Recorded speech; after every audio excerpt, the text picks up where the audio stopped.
João capítulo 11. João capítulo 11.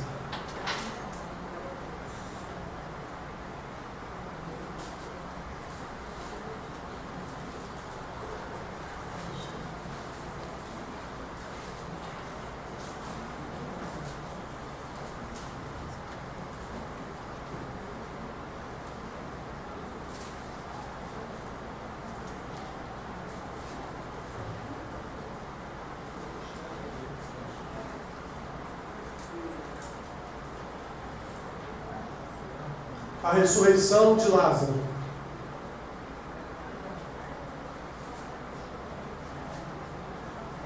João 11.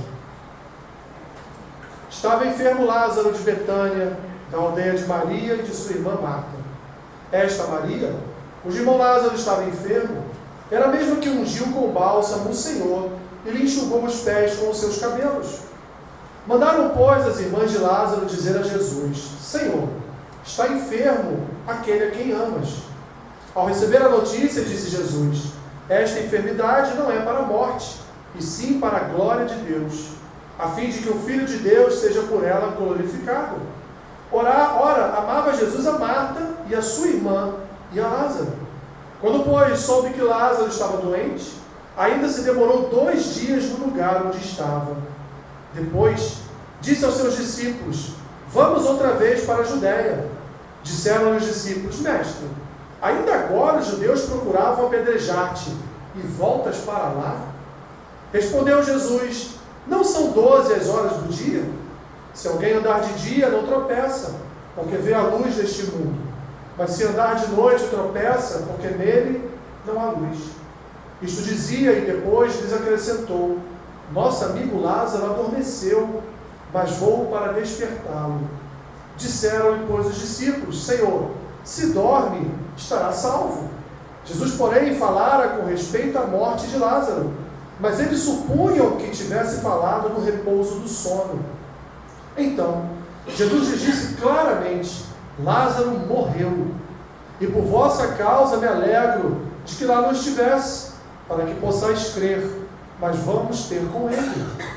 Então Tomé, chamado Dídimo, disse aos condiscípulos: vamos também nós para morrermos com ele. Chegando Jesus, encontrou Lázaro já sepultado havia 4 dias. Ora, Betânia estava a cerca de 15 estádios perto de Jerusalém. Muitos dentre os judeus tinham vindo ter com Marta e Maria para as consolar a respeito de seu irmão. Marta, quando soube que vinha Jesus, saiu ao seu encontro. Maria, porém, ficou sentada em casa. Disse, pois, Marta a Jesus: Senhor, se estiveras aqui, não teria morrido meu irmão. Mas também sei que, mesmo agora, tudo quanto pedires a Deus, Deus tu concederá. Declarou-lhe Jesus: teu irmão há de ressurgir. Eu sei, replicou Marta, que ele há de ressurgir na ressurreição, no último dia. Disse-lhe Jesus: eu sou a ressurreição e a vida. Quem crê em mim, ainda que morra, viverá. E todo que vive e crê em mim não morrerá eternamente. Creis isto? Sim, Senhor, respondeu ela. Eu tenho crido que tu és o Cristo, o Filho de Deus que devia vir ao mundo. Tendo dito isto, retirou-se e chamou Maria, sua irmã, e lhe disse em particular: o mestre chegou e te chama. Ela, ouvindo isto, levantou-se depressa e foi ter com ele. Pois Jesus ainda não tinha entrado na aldeia, mas permanecia onde Marta se avistara com ele. Os judeus que estavam com Maria em casa a consolavam, vendo-o levantar-se depressa e sair, seguiram-na, supondo que ela ia ao túmulo para chorar. Quando Maria chegou ao lugar onde estava Jesus, ao vê-lo, lançou-se-lhes aos pés, dizendo: Senhor, se estiveras aqui, meu irmão não teria morrido. Jesus, vendo-a chorar, e bem assim os judeus que a acompanhavam, agitou-se no espírito e comoveu-se, e perguntou: onde o sepultastes? E eles lhe responderam: Senhor, vem e vê. Jesus chorou. Então disseram os judeus: vede quanto o amava. Mas alguns objetaram: não podia ele, que abriu os olhos ao cego, fazer que este não morresse? Jesus, agitando-se novamente em si mesmo, encaminhou-se para o túmulo. Era este uma gruta cuja entrada tinha posto uma pedra. Então ordenou Jesus: tirai a pedra. Disse-lhe Marta, irmã do morto: Senhor, já cheira mal, porque já é de 4 dias. Respondeu-lhe Jesus: não te disse eu que, se creres, verás a glória de Deus? Tiraram então a pedra. E Jesus, levantando os olhos para o céu, disse: Pai, graças te dou, porque me ouviste. Aliás, eu sabia que sempre me ouves, mas assim falei por causa da multidão presente, para que creiam que tu me enviaste. E tendo dito isto, exclamou em alta voz: Lázaro, vem para fora. Saiu aquele que estivera morto, tendo os pés e as mãos ligados com ataduras e o rosto envolto no lenço. Então lhes ordenou Jesus: desatai-o e deixai-o ir. Muitos, pois, dentre os judeus que tinham vindo visitar Maria, vendo o que fizera Jesus, creram nele. Outros, porém, foram ter com os fariseus e lhes contaram os feitos que Jesus realizara. Pai, abençoa-nos, Senhor, na ministração da Tua Palavra. Que o Teu Santo Espírito fale nesta manhã o nosso coração, para que o Teu nome, só o Teu nome, seja glorificado. Assim oramos em nome de Jesus. Amém.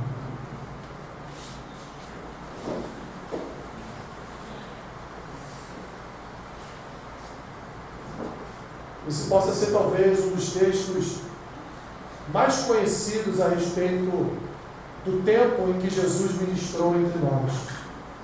Talvez seja um dos textos também mais pregados na história da igreja a respeito da chegada do Evangelho, da ressurreição de Lázaro, de tantas e tantas doutrinas que nós podemos desse grande texto extrair para ministrar.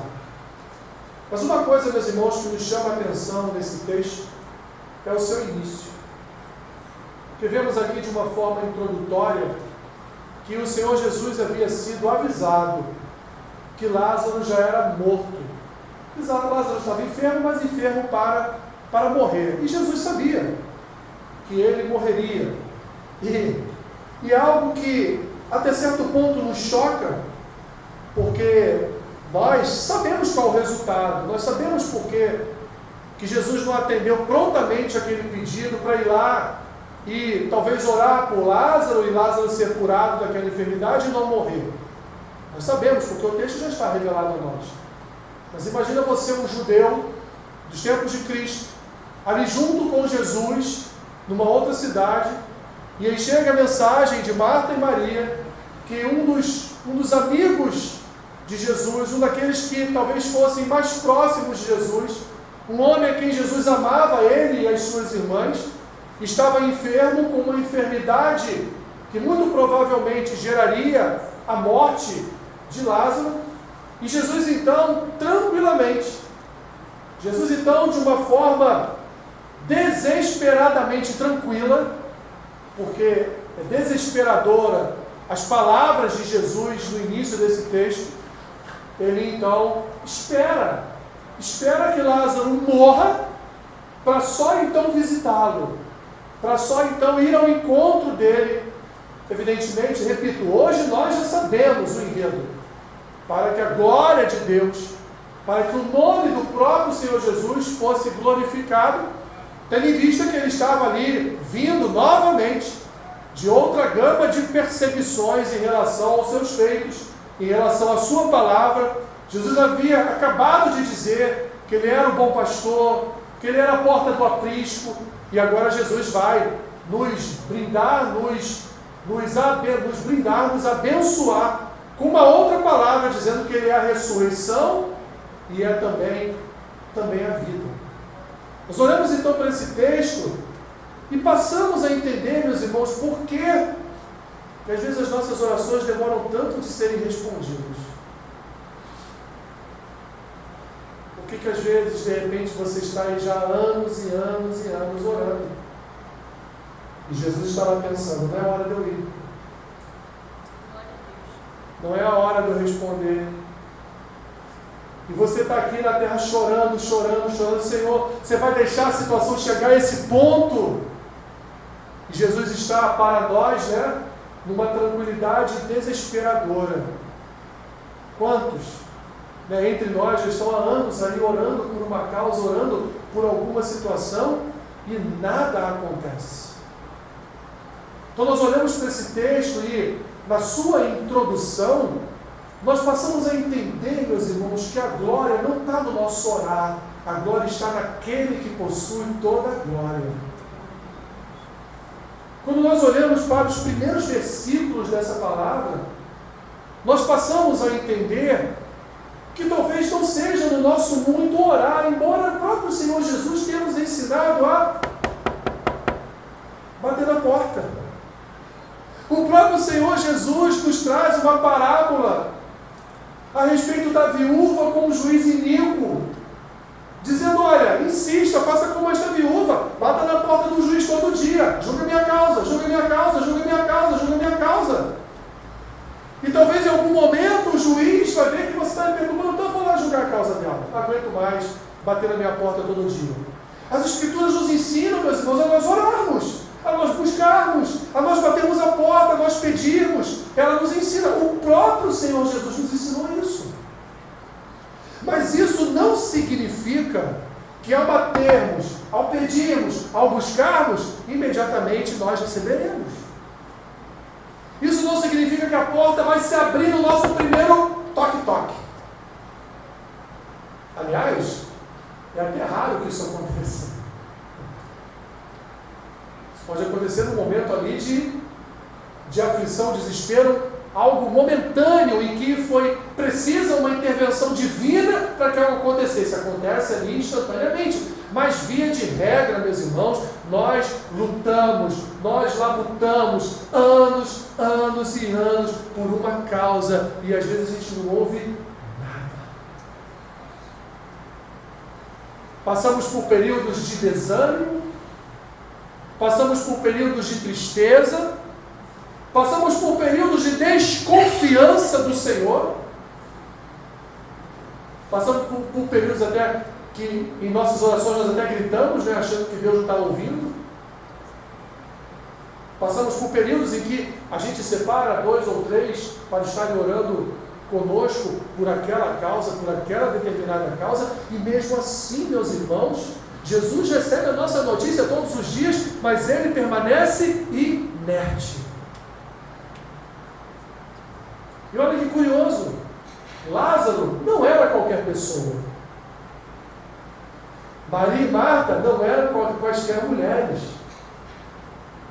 O texto nos revela aqui e nos diz que quem era Maria? Maria era aquela mulher que lavou os pés de Jesus, enxugou-os com seus cabelos. Não era uma pessoa fora da intimidade de relação, de amizade com Cristo, não, eram pessoas próximas. As Escrituras nos contam alguns episódios em que Jesus esteve com esta família. Mas quantos outros que as Escrituras não nos contam que Jesus também esteve com essa família? Era uma família próxima. Era uma família confiável. Era uma família que conhecia Jesus e que Jesus os conhecia profundamente. Quando Maria lava os pés de Cristo e seca com seus cabelos, Ele não permite que ela seja ali vilipendiada no seu direito, né? Roubada no seu direito de estar ali lavando e enxugando os pés do Mestre. Porque ela sabia que ela estava fazendo aquilo ali, não era com qualquer pessoa. Não era porque Jesus estava sujo da rua. Mas era, como alguns autores descrevem, era já uma preparação para aquilo que viria, que seria a morte do nosso Jesus. Então, meus irmãos, o primeiro ensinamento que nós temos a respeito desse texto é que não importa quanto tempo demore para que o Senhor Jesus chegue com a resposta às suas orações. O que importa é que, se movendo ou parado, Ele está no controle de toda e qualquer situação. Pode ser até uma morte, mas Ele está no controle de toda e qualquer situação. E porque Ele quer. e porque nós precisamos. Porque a nossa fé só é abastecida quando nós estamos passando por um processo de exercício dessa fé. A história do machado nos diz o seguinte: o machado guardado no celeiro, por muito tempo, ele perde o seu porte. Experimenta guardar uma faca de cozinha na gaveta e passe 2 meses sem usá-la. E volte a usá-la. Você vai ter que afiar, porque ela ficou cega só por estar parada. A nossa fé é a mesma coisa. A nossa fé se move, meus irmãos, nas circunstâncias das nossas vidas. Como seriam as nossas vidas se a maré sempre estivesse para peixe? Mas há momentos de escassez. Há momentos que você lança a rede e não vem nada. Há momentos que você busca a face de Deus e você está igual um freezer congelado, você não sente nada. Há momentos que você abre as Escrituras para o seu devocional diário, espero que você o faça, e você lê o texto, mas nada tocou no seu coração naquele momento. Há momentos de esfriamento espiritual, há momentos de desconfiança de Deus, e esses esfriamentos espirituais, essa desconfiança do Senhor, as tribulações pelas quais nós atravessamos, as caminhadas cheias de pedras pelo caminho, elas, meus irmãos, nos são oferecidas pelo próprio Senhor Jesus para que a nossa fé seja exercitada. Para que sejamos colocados na prova todos os dias e a nossa fé seja ali exercitada, executada, acionada. Isso, de certa forma, o apóstolo Paulo vai nos dizer em Romanos 5, né?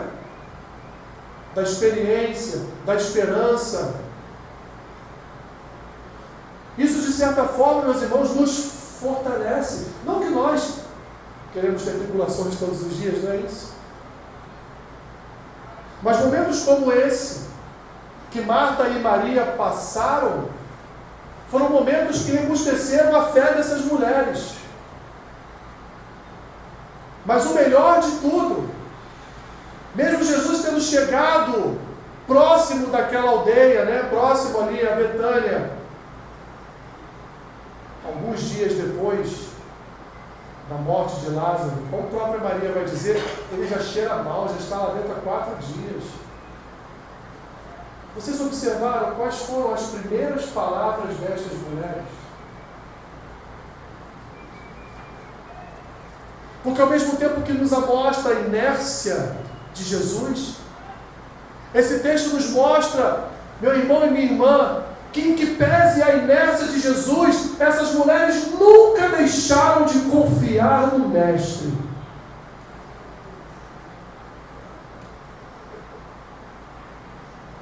Elas poderiam fazer como de vez em quando fazemos.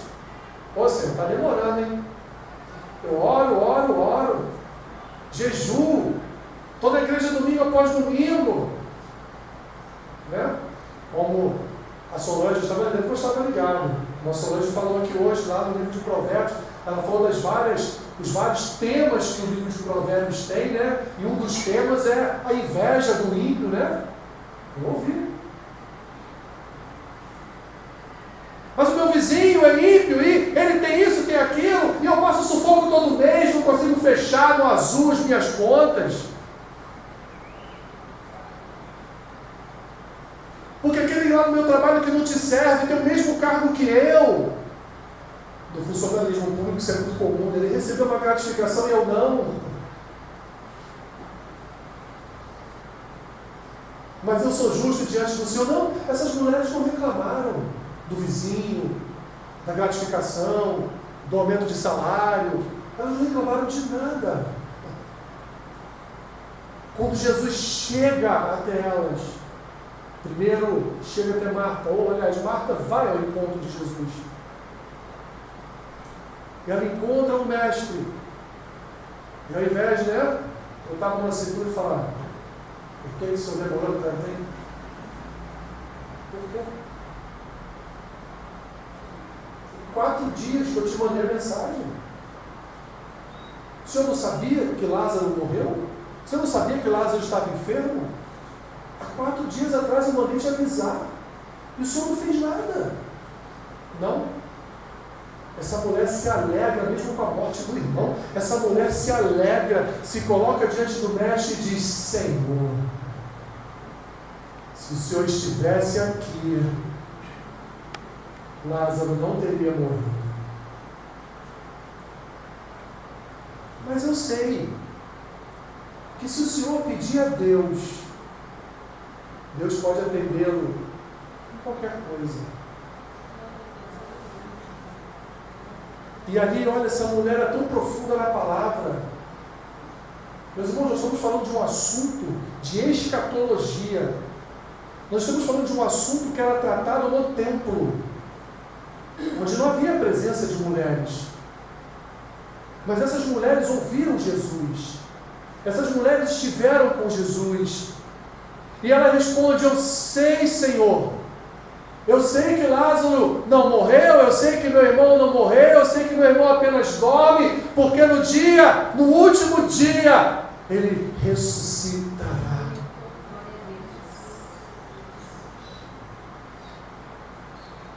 Jesus diz para ela: eu sei, mas não é disso que eu estou falando. Vejam, meus irmãos e minhas irmãs, mesmo com toda a demora do Senhor Jesus, essa mulher, Marta, em nenhum momento ela duvidou que Jesus era soberano até mesmo sobre a morte. Em nenhum momento ela duvidou que se ela quisesse pedir a Ele, que Ele pedisse a Deus, que revertesse aquela situação, Ele reverteria, porque ela sabia a quem ela servia.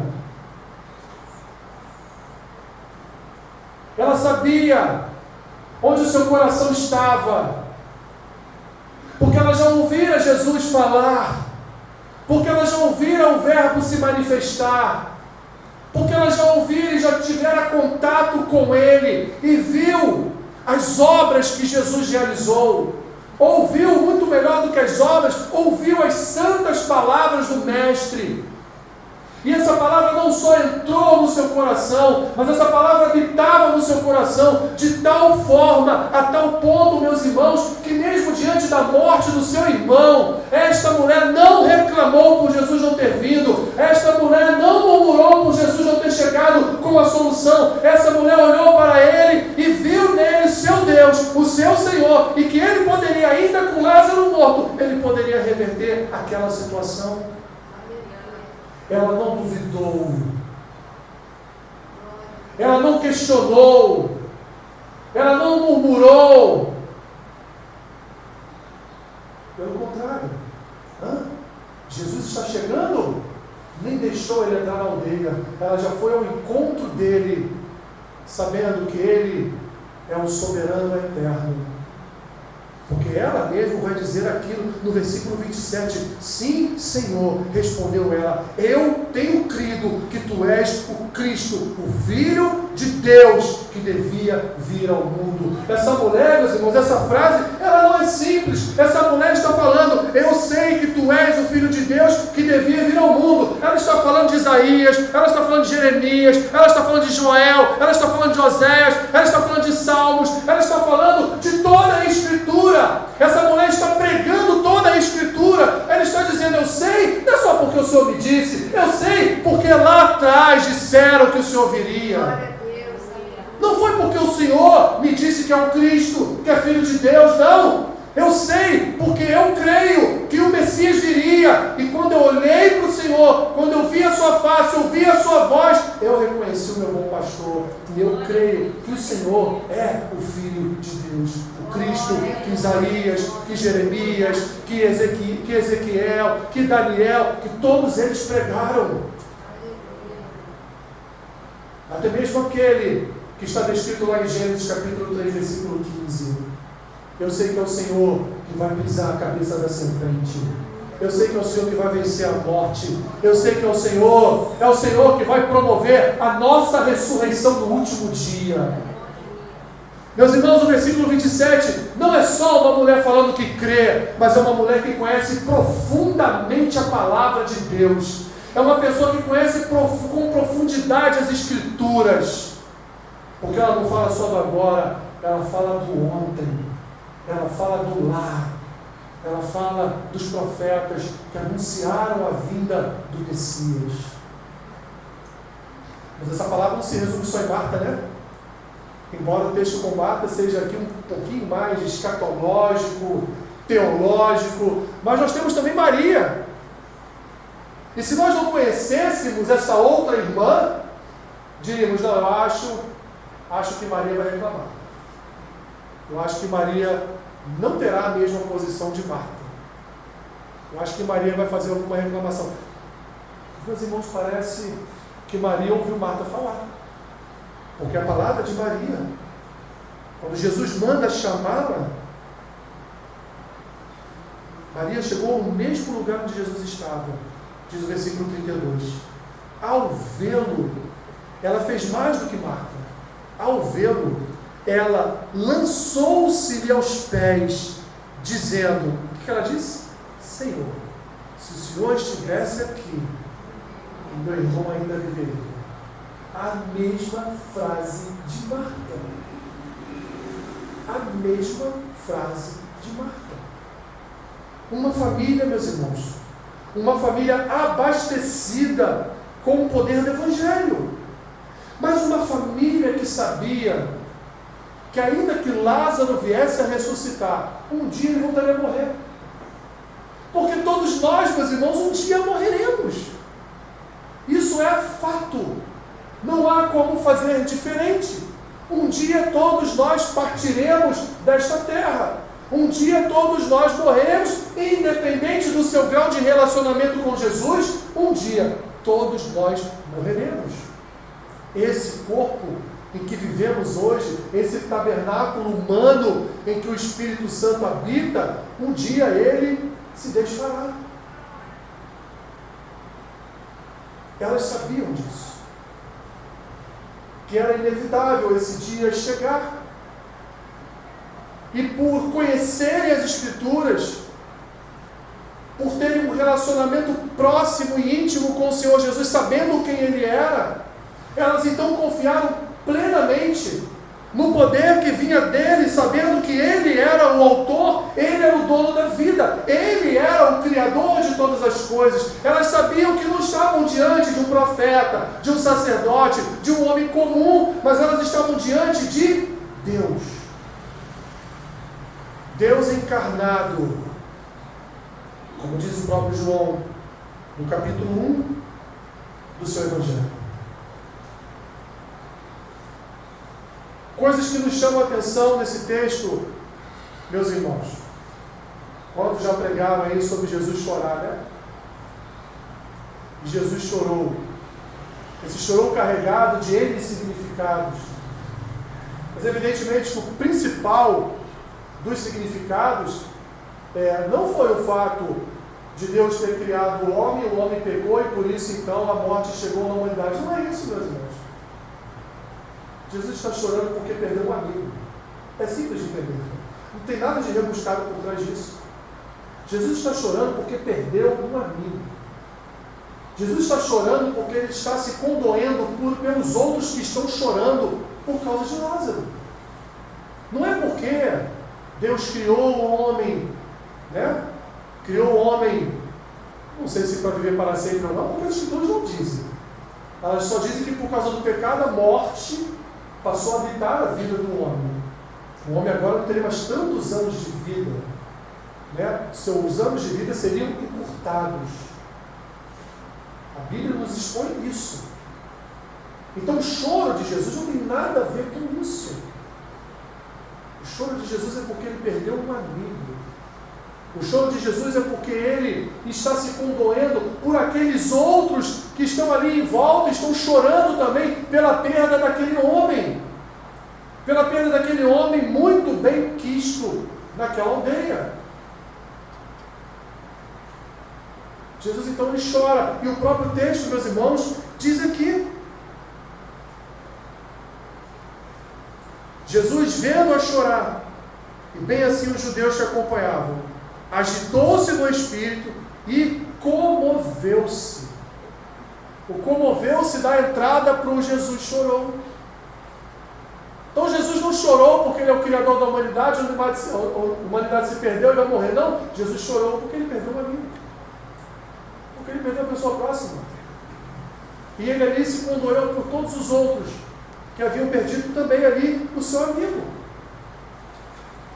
E aí, meus irmãos, só depois de tudo isso, 4 dias, uma conversa com Marta, uma conversa com Maria, vendo todo mundo chorar, chorando também, é que ele então vai fazer aquilo que ele já havia dito lá no início, quando ele recebeu a notícia da enfermidade de Lázaro.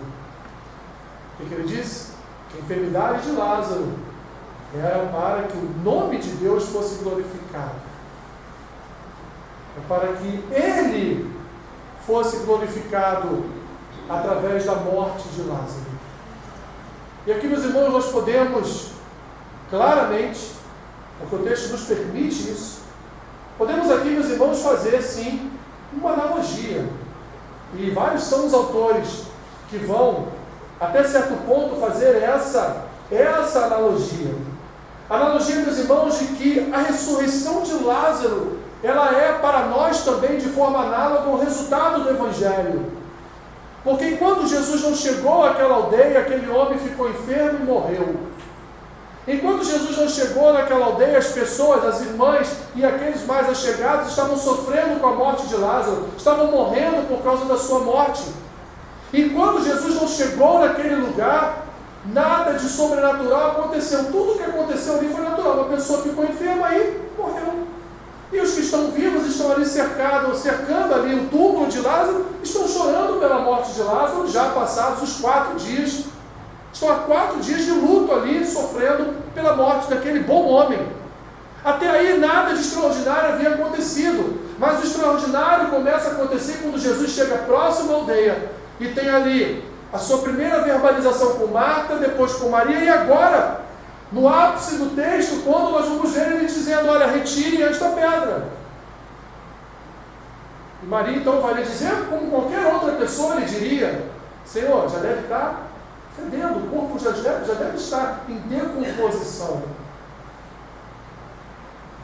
E mesmo assim Jesus segue em frente, e de uma forma análoga, meus irmãos, quanto tempo nós passamos mortos em nossos delitos e pecados?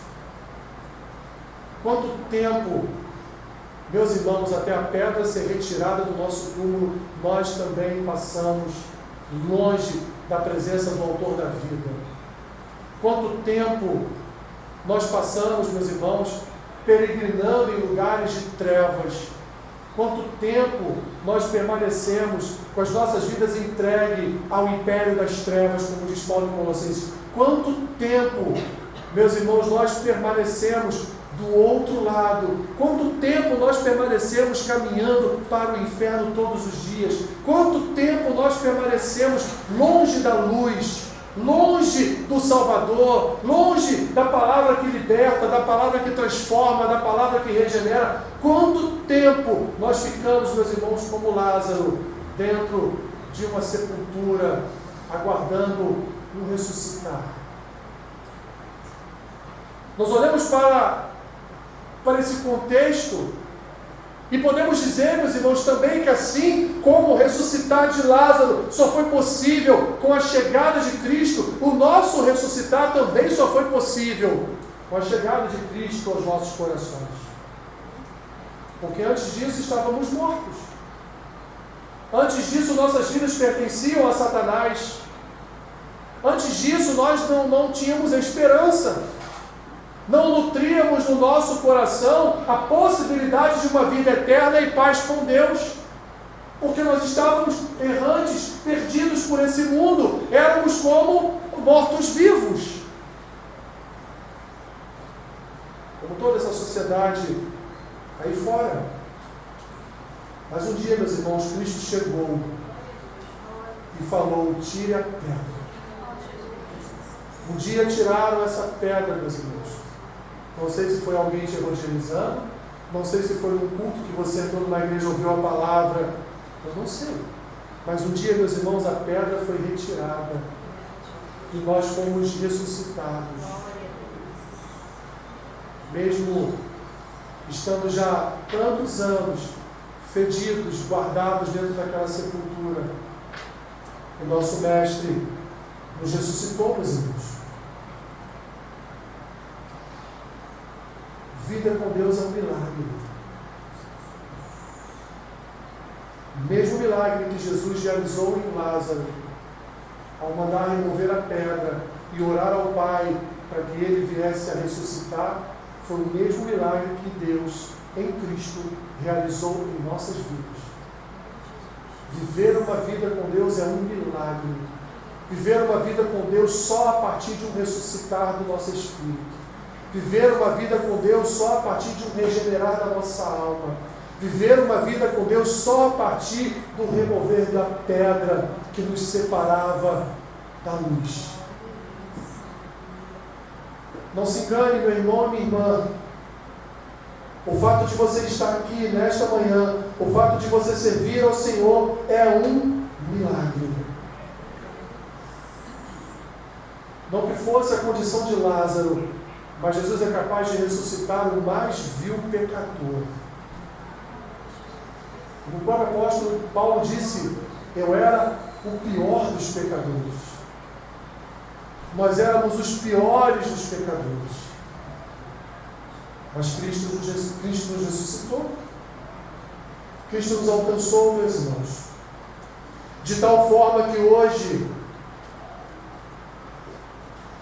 no seu ressuscitar, nós andamos na sua presença. E Jesus pode ressuscitar qualquer pessoa. Eu sei que você nesse exato momento está pensando naquela pessoa.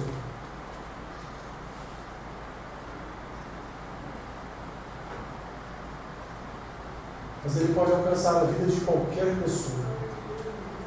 Não importam os seus pecados. Não importa a malignidade que habita no seu coração. Pois quando Ele manda remover a pedra é removida, a luz de Cristo entra naquela vida, ela é ressuscitada, regenerada, sua vida muda e é implantada nela uma nova natureza.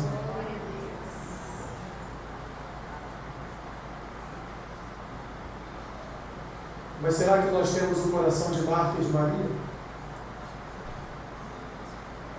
Será que temos os corações destas mulheres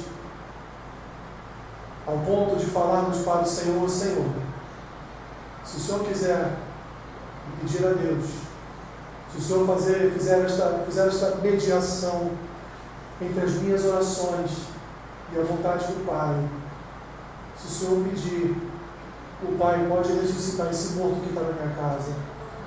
O Pai pode ressuscitar este meu amigo que está perdido. O Pai pode ressuscitar aquela pessoa, aquela outra, aquela outra, aquela outra.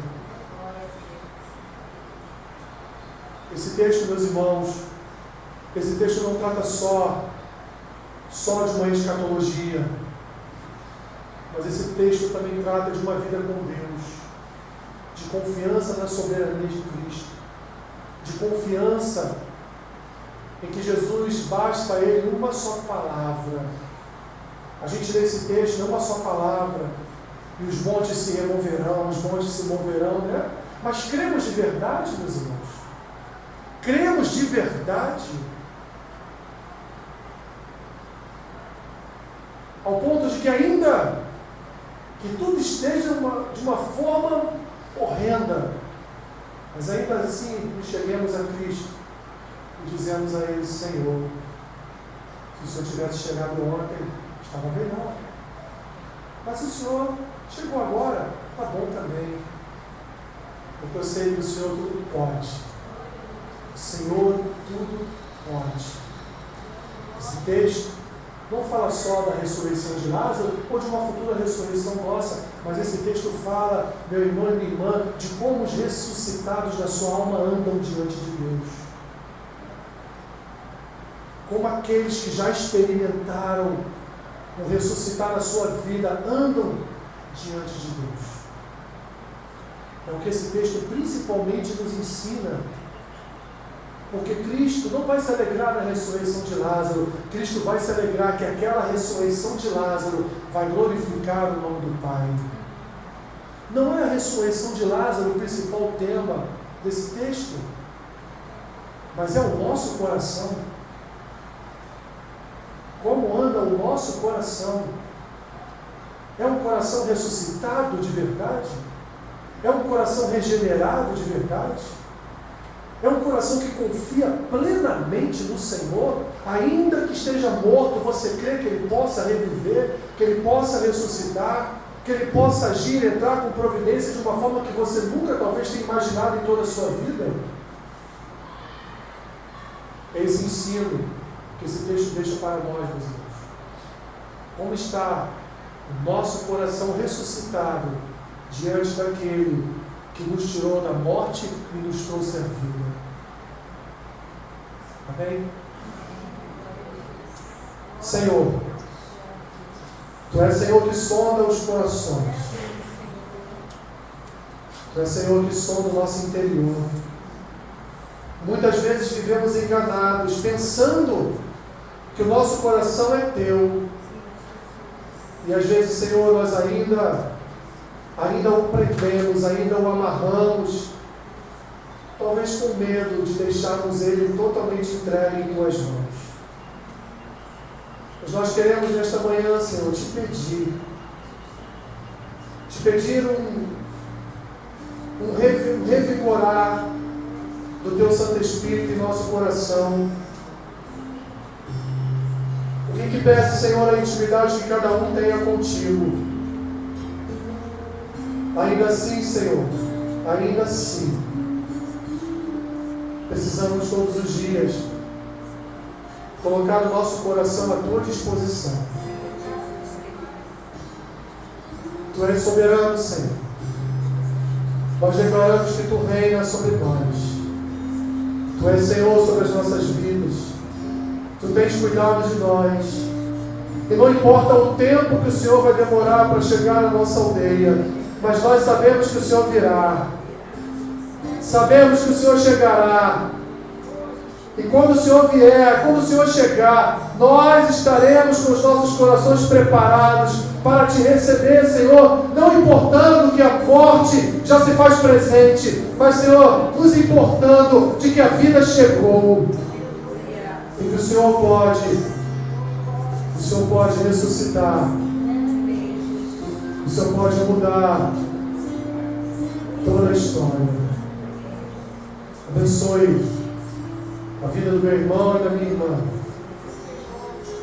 A Tua palavra, ó Deus, nesta manhã, venha arder em nosso coração, porque precisamos estar mais entregues a Ti. Precisamos dessa fé, dessa confiança de Marta e Maria, do fato de que o Senhor é dono de toda e qualquer situação. Em nome de Jesus. Amém.